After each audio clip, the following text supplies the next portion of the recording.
যে ব্যক্তি নামাজে শৈথিল্য প্রদর্শন করে, আল্লাহ পাক তাহাকে 15 প্রকার শাস্তি প্রদান করিবেন। 5 প্রকার দুনিয়াতে, 3 প্রকার মৃত্যুর সময়, 3 প্রকার কবরের ভিতর, 3 প্রকার কবর হইতে পুনরুত্থানের পর পৃথিবীতে যে 5 প্রকার শাস্তি দেওয়া হইবে, তাহা এইরূপ। তাহার জিন্দেগির বরকত কারিয়া নেওয়া হয়। 2 নম্বর, তাহার মুখমণ্ডল হইতে নেককারদের জ্যোতি মুছিয়া ফেলা হয়। 3 নম্বর, যে আমলেই সে করুক না কেন, আল্লাহ পাক উহার কোনো প্রতিদান দেন না।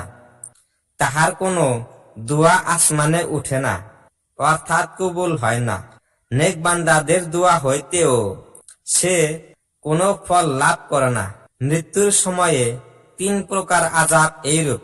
নাম্বার 1, সে বে-ইজ্জতের সহিত মৃত্যুবরণ করিবে।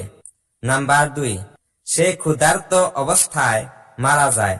নাম্বার 3, পিপাসিত অবস্থায় সে মৃত্যু মুখে পতিত হয়।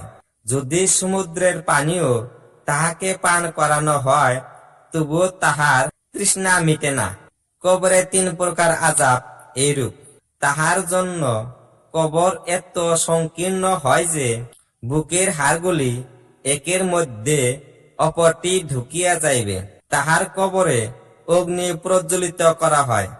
নাম্বার 3, তাহার কবরে এমন একটি সর্প প্রেরিত হয়, যাহার চক্ষুদ্বয় আগুনের মতো এবং নখরগুলি লোহার।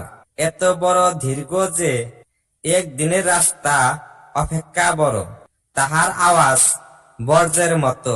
সাপটি বলিতে থাকিবে যে, আমার পরওয়ারদিগার আমাকে হুকুম করিয়াছেন যে ফজরের নামাজ নষ্ট করার দরুন সূর্যোদয় পর্যন্ত এবং জোহরের নামাজ নষ্ট করার দরুন আসর পর্যন্ত, আসরের নামাজ নষ্ট করার দরুন সূর্যাস্ত পর্যন্ত, মাগরিবের নামাজ নষ্ট করার দরুন এশা পর্যন্ত ও এশার নামাজ নষ্ট করার দরুন ভোর পর্যন্ত তোমাকে দংশন করিতে থাকিব।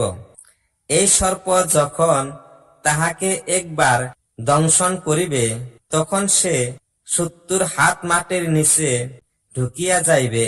কিয়ামত পর্যন্ত এইভাবে সে আযাবে গ্রেপ্তার থাকিবে। পুনরুত্থানের যে 3টি আযাব হইবে, তাহা এইরূপ। নাম্বার 1, হিসাবে কঠোরতা।